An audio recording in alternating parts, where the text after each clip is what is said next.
watching Fast Black. I think of Duane Reade, write list poems of lovers. Lovers as in people I hooked up with. Lovers who never said make love, but were tortured like the love songs we listened to. Between us color lines, my being underage and our poverty. But when the lights went down, there was only his hands, his weedy brown lips, lean chocolate frame. He was scary and quick to slap. Although he never did, I knew he was a trigger without warning. That was as close as I had been to love, sleeping with someone so dangerous. Makes you want the meat of them. Crawl the floor bare ass and beg for it. Whisper daddy while straddling his bucking frame. These are the men whose perfection graced auction blocks, the white world still trying to own it, cage it, while milking it for inspiration. So caught up in the mythology of pimps and bluesmen, the mystery behind dark eyes. Women like me want to be owned by it, feel safer with someone who isn't afraid of us, someone who gets our soft spots and that exteriors are just that. There are words and then there are hands, and sometimes it's all too much. Duane lived on the brink, finally fell into insanity, to the nut house. Oh, but Duane, you really turned me on. I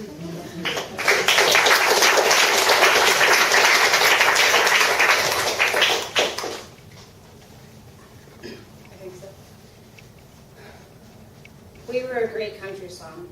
Whiskey drinking, fighting, and fucking. A delicious blend of self-destruction, fermented in the hope we'd stand on top of all of our bad deeds, full of kind of pride no one should have. Looking at each other, thinking, I can't believe we made it here.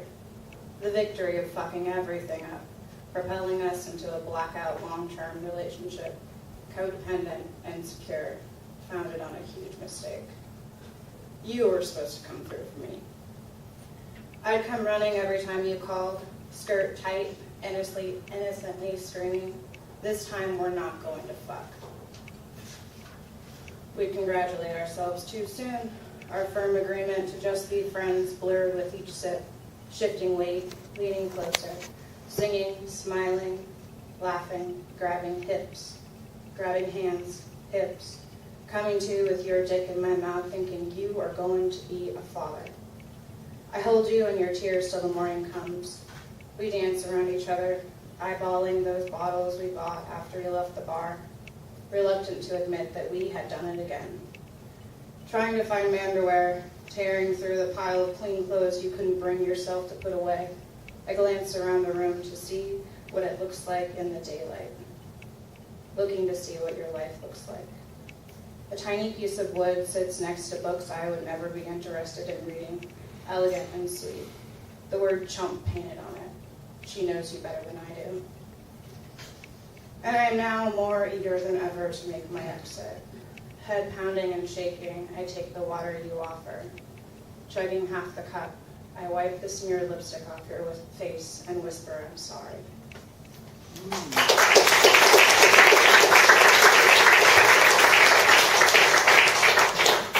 Periodic fits. Last night I texted 4 men, 2 of them exes, 1 of them married. One of the 4 informed me we share a moon in Gemini. What else, I said. This would explain many things, he said. I was only texting to ask what his favorite sex club was.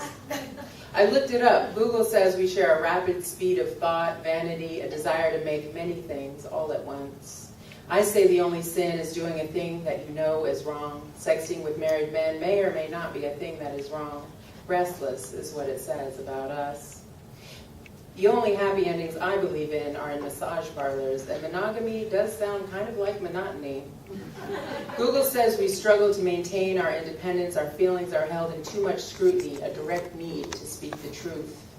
Tonight on stage I will spill secrets down my shirt, purple like wine, I will kiss and tell, I will call it poetry. I almost married one of the 4, he was a teacher, he taught me to run. He was the moon in Gemini, Cancer. Cancer is what it felt like most. A cancer that picked my bones, left me starving, a beautiful carcass I was. They never stop, it says, reading, thinking, talking, they never stop. They often come off as fickle. That's what it says about us, I text the teacher.